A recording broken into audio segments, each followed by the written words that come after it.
Hey everybody, welcome to Take the Black Live, the show where myself, Dan Cheryl, WintersComing.net, and Cheryl, WashingtonCulture.com talk all things Game of Thrones, Song of Fire, fantasy fiction, sci-fi, genre, all that stuff. We are not actually live today because of some boring behind-the-scenes technical stuff.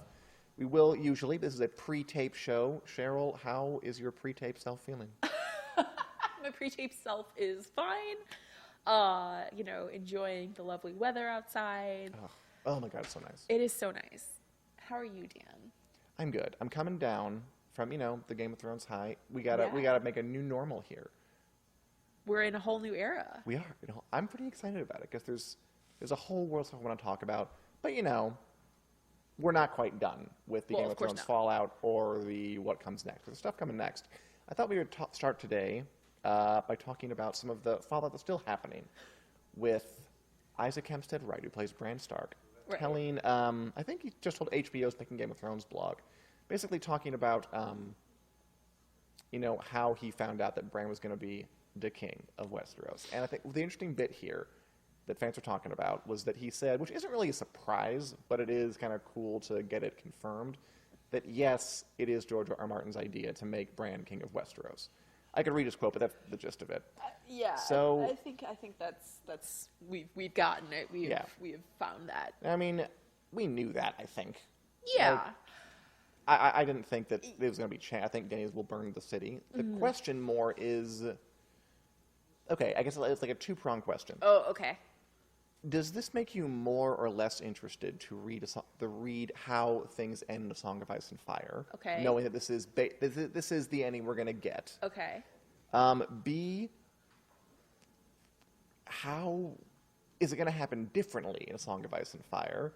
And I guess in just a more general sense, is interest in A Song of Ice and Fire... I know, I'm adding on. Is the fact that we know the ending going to reduce interest in general, or is it more about the journey? Okay. So A, does this make me personally more or less interested? At this point, I've basically resigned myself to, if we get it, great. If we don't get it, we still have the show. I think that's healthy. I try to have healthy approaches to fandom these days. It's just much better for everybody. So I guess it's kind of neutral, maybe a little less interested. But yeah, it's just, oh, okay, that's not a huge surprise, kind of like you said. Well, I mean, I just think because of the backlash that happened in Season 8, I think there were some people probably clinging to, it's not the way it's going to happen. Yeah. But again, I think most of that was about not what happened, it was about kind of how it happened. Yeah. So I never had any doubt in my mind. Yeah, Bran will become king. I do think it'll probably be a bit different in the books. That's the next question yes, that I is. have to answer. Look at that segue. You don't have to answer. We can just have a free-flowing exchange of ideas in the marketplace. You capitalist, you. As for how it's going to play out differently, I think the bulk of how it's going to be different is going to come in who does the deciding, because of the whole who's dead and who's not dead in We'll Song know of Ice people and Fire, better, yeah. right? Versus Game of Thrones, the show. Like, can't you picture Arianne Martell, like, in place of that rando Dornish guy or something like that? Not Quentin. Yes. Hashtag not Quentin. Yeah, like, I think that's going to be the bulk of where it's going to come from. And if Tyrion gets the big, long speech, it's going to be, like, several chapters worth of speech. I can already picture that being a long, long bunch of chapters. Oh, yeah. Oh, yeah. I mean, we're kind of relitigating things that are now like 3 weeks stale, but I still wish there had been like more horse trading in that sequence. They could have sold that to me. Like they could have. I just thought it needed more finessing. I think it's worth relitigating it because we're talking about how it's going to play out on the other version. That's true. So yes, I think that's where the bulk of it's going to come from, is that we're going to get all of the horse trading and backstabby stabby. And whether or not we'll be interested in it depends on how Winds of Winter and the rest of Dream of Spring plays out. There's also saying, like, there's a fear that there might be too much horse trading. Yes. With Martin, because he loves the details. Oh, yes. It's all about balance, Cheryl. All things in life are. Balance in the Force. Not enough, too much. And remind me what C was again. I was only prepped for 2, and you. I gotcha. And you gave me 3. C was kind of like a big, and anybody out there watching this pre-tape version, feel free to leave your comments. is kind of a bigger question of, so this was a pretty unique situation where we had a book series running alongside a show. Now the one has ended. What happens to the mystique of A Song of Ice and Fire now in general? Like, apart from just, we now know what Bran becomes king, like, are people still going to be interested in seeing, in, like, how the series turns out? Like, are they going to be as, probably not as ravenous as they have been over the past several years, and won't be as big a talking point, but, do you think people are kind of satisfied now that, like, oh, I know how it ends, I'm going to drop it? Or was it always about the journey, and that's what they're looking forward to? I don't think we can put readers into one camp or another. No, I think there are only two camps. I know, but I'm saying that... No, I'm kidding. No, there's a third camp, Dan. Let me have my third camp. Yeah, like, it really kind of depends, I think. What response you're going to have personally is going to depend on what your journey with A Song of Ice and Fire / Game of Thrones has already been. So for me, where I kind of started the books and the show around the same time, I'm like, okay, I have had the journey once. I don't necessarily need to have the journey again. I'll probably take the journey, but not like day and date release, locking myself in my room to do it.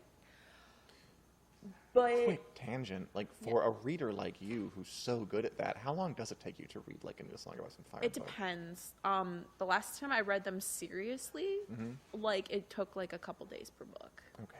2 or 3 maybe. Very impressive. For the shorter ones, and then it was like 3 to 4-ish for the longer ones, but yeah. She's like a amazing speed reader type person. It's remarkable. I just read a lot. It's practice. You can America's Got Talent and just read books on stage. Like, and I'm done. No, that would be like a 2-hour act, and I don't think I could be very interesting. But yeah, I think it kind of has lost some of the mystique, because it's not like an anime where it runs ahead of the source manga and then they just make filler episodes, which has been done infamously. Many times, yeah.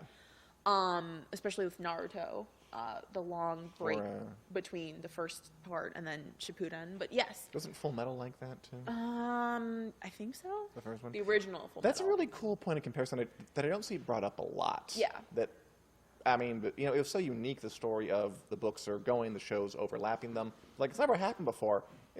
You're right, it happens all the time in anime. It happens all the time. So there are some comparison points. Yes. That, and, you know, I think we should maybe look into that maybe a little bit and see what successes and failures were there, because I'm sure there were some. Oh, yeah. I mean, Naruto is kind of infamous for how much filler there was, because there's a block of many, many episodes that are just filler. But yeah, I think some of the mystique is definitely lost for a lot of people, and it's going to come down to, do you want to take that journey again? And you know, the path might be a little different, but the end result is still the same. And I think there are definitely going to be some people who are like, no, I have such a bad taste in my mouth from how this all ended. And frankly, the more I think about it, the more I don't want to read George R.R. Martin, so I'm going to wait on it, or I'm not going to do it at all, or something like that. So I think yes is the basic answer to your question. It'll be interesting. Oh, you know, of course I'm going to read it, because, I mean, come on. But we've met. Yeah, I'll be curious to see if interest flags in the mainline series. It doesn't really matter for him. I mean, he already has all the money in the world. No. He's fine.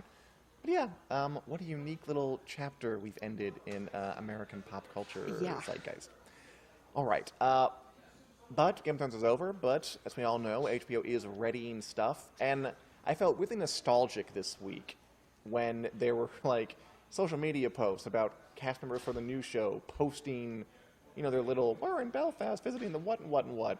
I'm like, aw, they don't know what they're, like, HBO hasn't told them to cut the crap out yet, which is adorable. And also, soon. Probably. And it just felt nice to be doing that again, because, you know, not everything is over. This did feel pretty familiar. But really quickly, they're filming the Game of Thrones prequel pilot over in Belfast. Looks like it's ramping up. People Blood like Moon. Jamie Campbell Bower. We'll have some images. There we go. Who was on Sweeney Todd, Twilight, and Camelot, I think. is in Belfast posting stuff. We got cast members Alex Sharp and Marquise Rodriguez seeing the sights around Northern Ireland. We got Miranda Richardson saying she's so happy to be a part of the show and thrilled to be a part of it. Yeah. So it's happening. It's looking forward to it. I don't really have much to say about it, honestly. It's happening. But it does feel kind of deja vu-ish. Doesn't it, though? It does a little bit. Yeah. Do you think...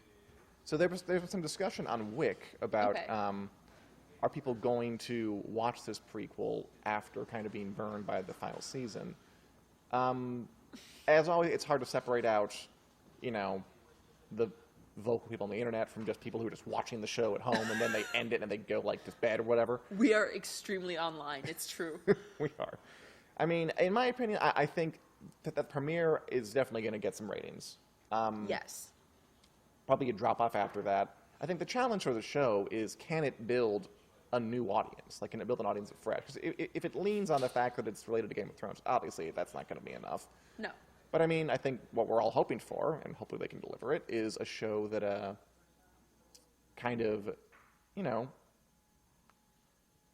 just builds its own thing, builds its own story with its own cast members. I like the cast members are mostly unknowns, with a couple of exceptions, and I'm just hoping that they can do something that is obviously a little related, but different enough that eventually I don't want to think about the fact that it's a Game of Thrones spinoff. I think it's possible. Like, we have kind of seen this be able to be done to some extent with stuff like the DC comic shows on the CW, which all are technically spinoffs of Arrow. But, there are people who will not watch, Arrow versus The Flash or Supergirl or Legends of Tomorrow. Like, they all have built their own different audiences by striking these different tones and that kind of thing. So I think it's very much possible that it will build its own audience. I don't know if it's going to come in the first season. I think it might take a couple seasons for it to really find its footing. Sure. But, Game of Thrones really didn't get big for the first... I mean, it was big, but it was not big. It was a hit. Right. But it wasn't, It wasn't the freaking three-headed behemoth. Which, I mean, I don't think it'll ever be that. I'm not sure that you can't plan that. No. But the general trajectory where it really started to kind of catch fire in season 3, roughly. Yeah, 3, 4-ish. That's what I'm referring to. Oh, totally. Yeah. So yeah, I'm just hoping that it finds its own path and that it becomes a show worth watching. I hope it unironically keeps the name Blood Moon. I don't. I think that is such a weird... It's Come great. On. No, it is not. Yes, it is. It's so cheesy. But yes, that's why I love it. Okay, maybe I'll come around. We also have very different online experiences. So for Dan, he's like, Blood Moon. I'm like, oh yeah, Blood Moon. That's a totally normal name. But yeah, no, I think it would be hilarious if they tried to sell that. It's probably not going to be Blood Moon. It'd be funny. I'm not saying it won't be funny, but... Yeah.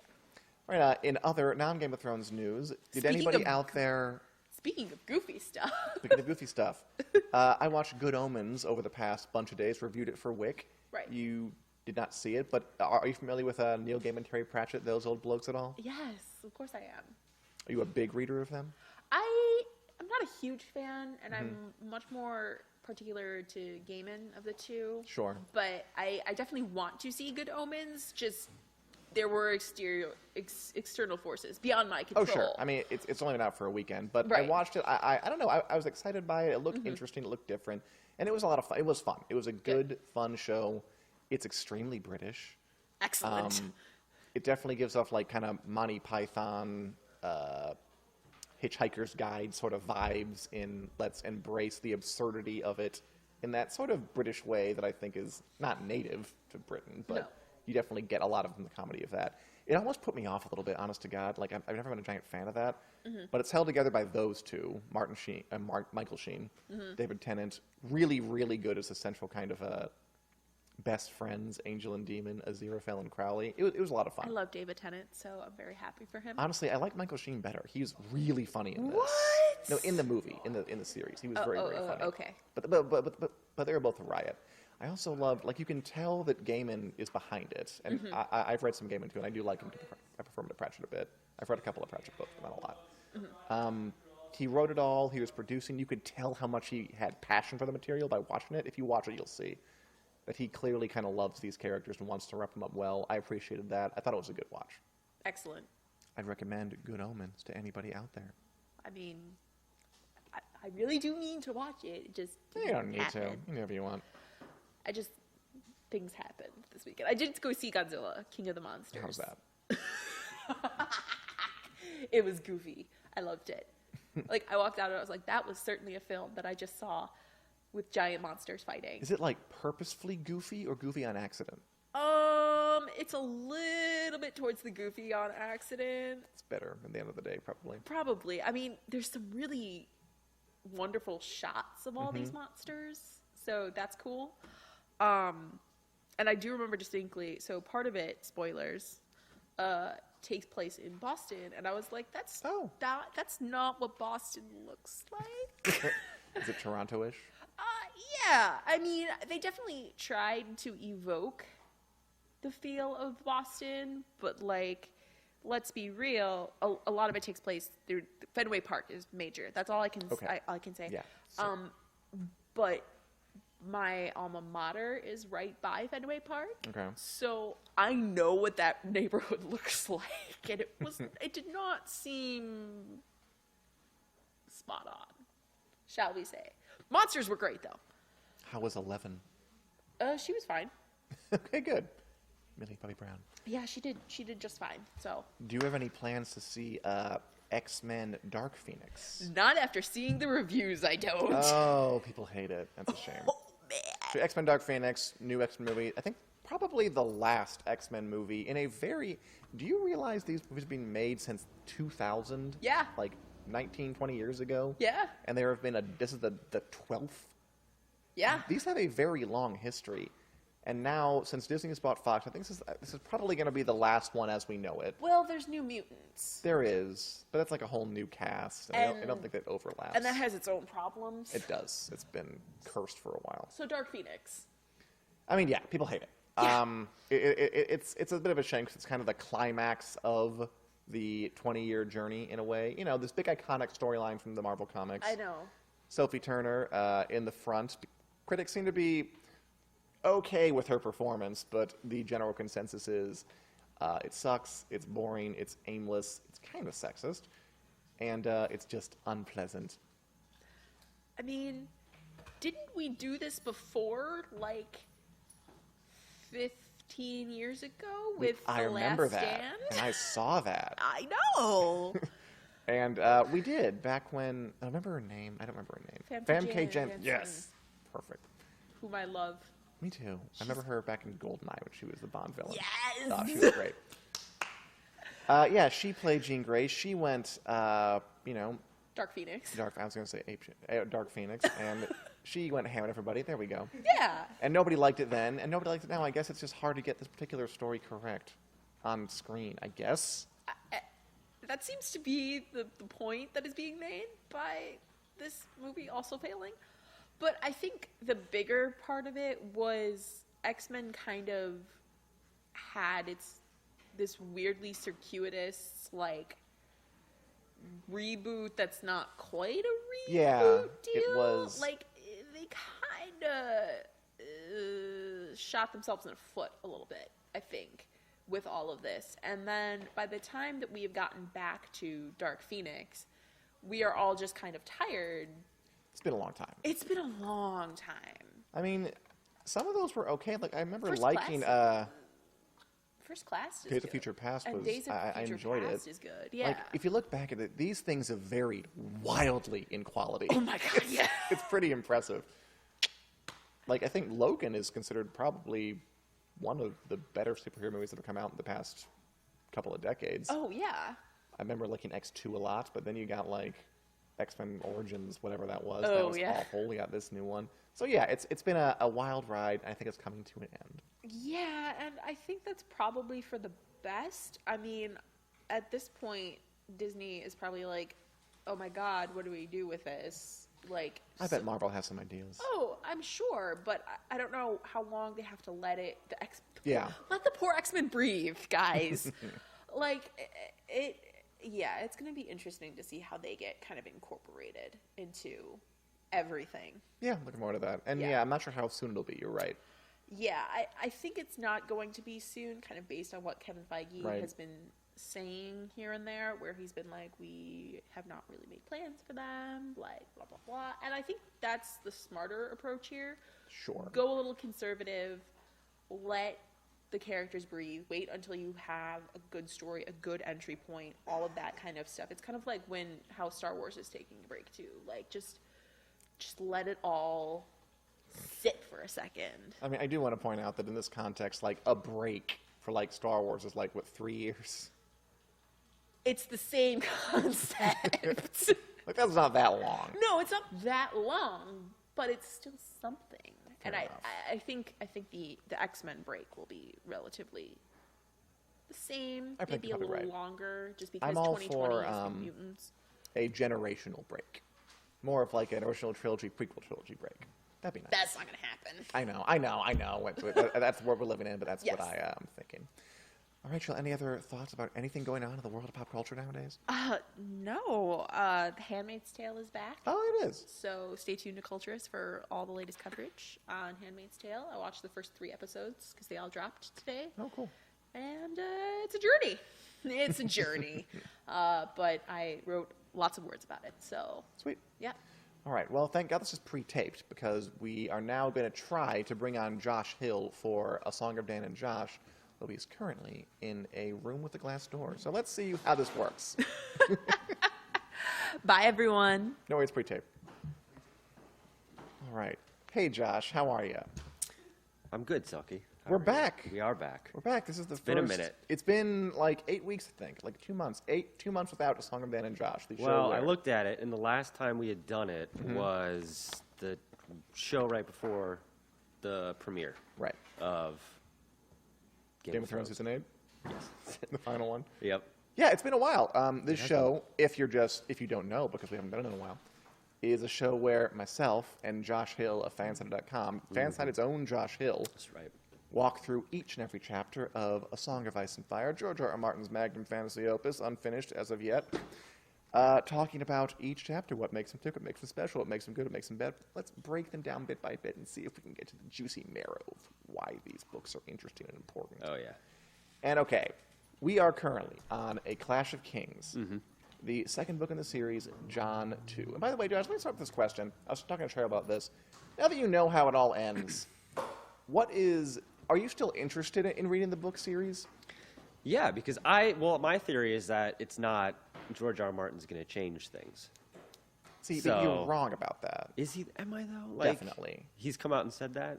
Basically, yeah, we were talking about it earlier. That, And you believe him? The actor, 100%. Because he's so reliable with meeting deadlines. Well, the reason he takes long with deadlines is because he's very particular about the way the story goes. I mean, he has said a bunch of times that, like, no, I'm not going to change things. Like, his logic being that,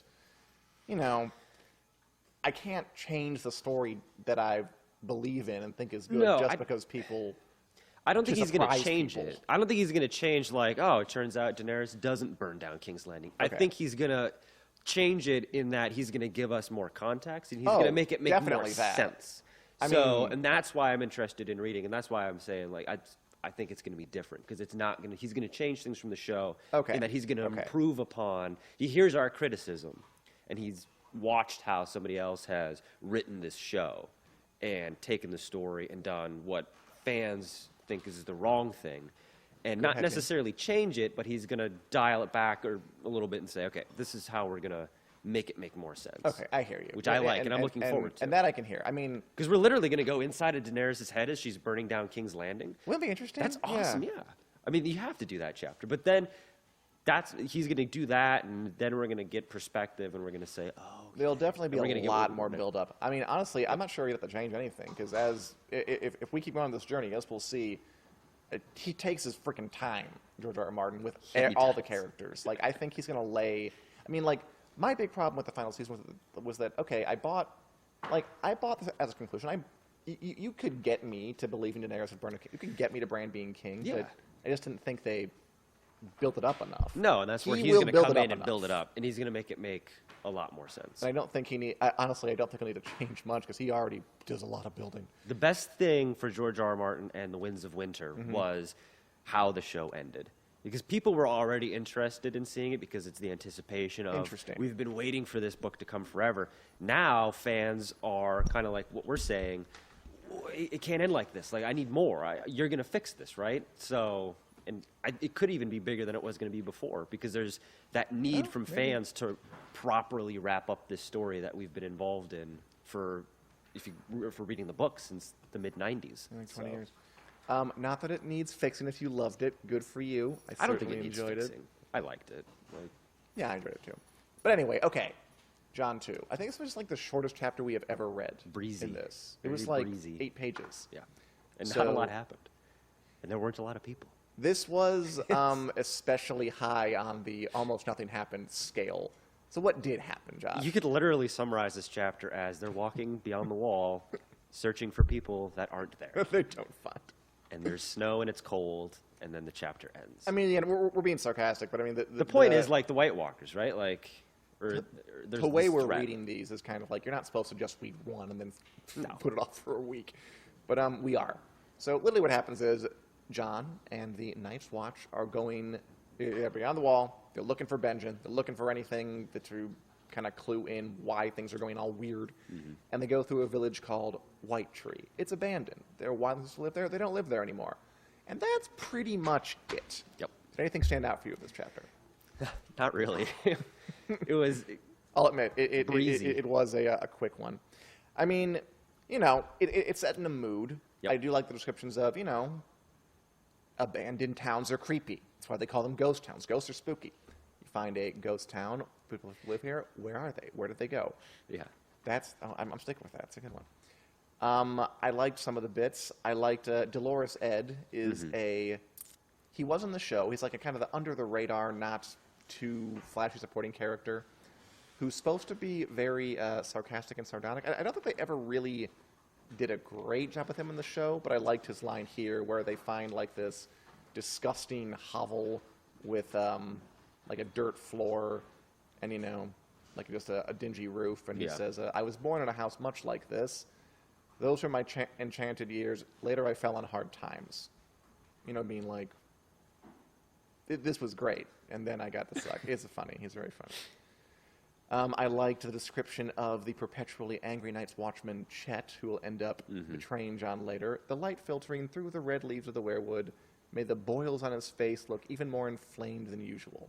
What a nice mix of a beautiful image, kind of light filtering through weirwood trees to reflect facial scarring. Fun. Good times. But mostly, I like that John remembers mussing Arya's hair. Got to keep that alive. That was cute. Again, I think we're probably out of the days when he's thinking they're going to get together, but it's good to keep kind of the connections alive. Boy can dream. Okay. How much older is he in this book than he was in the last one? Because I keep forgetting that they're... I mean, now 15, the ages are so much maybe? different. It's fair. I also like how the Night's Watch, like John kind of talks about how they're going beyond the wall, and everybody's getting fouler and more short-tempered and quieter, and just, it's uncomfortable, and it's cold, and it's sucky. The one person who's not is Sam, who is weirdly not enjoying himself, but kind of coming around to the idea of, like, at the start, he said, like, whenever he closed his eyes, he pictured wildlings cutting his throat. And now he doesn't. It's going away. Good for him. And John's line was, 200 brave men had left the wall, and the only one who was not growing more fearful was Sam, the self-confessed coward, which is cute. So, I know I'm usually ripe for a Star Wars reference about now, but this reminded me of Forrest Gump. George R. R. Martin's a child of Vietnam, is he not? Like he was. Yeah. So I think it was a conscious objector. So this had a lot of the Vietnam feel to it, where it's like we're just kind of wandering around, we're not doing anything, like, and there's this overarching threat that we don't know where it is, or if it's real, or if it's even around. And in Forrest Gump, Sam is the Forrest Gump character who just kind of haphazardly comes in, and he's the only one who's not really complaining about anything. He's just there, and he slowly comes around to the idea of everybody's just out there. But because we've talked about before how George R. R. Martin's played on history, and he's incorporated things in it, and that was that's the main thing that stuck out to me in this chapter is like, oh, this is very Vietnam-y. All right, cool. So, I can take that. but, and I mean, really, yeah, I would ask for more thoughts. Do you have any more thoughts? It was a very short one. It was. They go to a town with nobody in it. They find some skulls in a werewood tree. That's creepy. And we'll continue their journey soon enough. Next, I think, is Aria 4. Get back in the swing of that. We're back, baby. Song Then Josh is back. We'll be here every week, every Wednesday, talking about it. Hope you join us. Join us next Wednesday at 4 p.m. Central Standard Time here at the Winners Green Facebook page. Thank you so much for watching. Good night.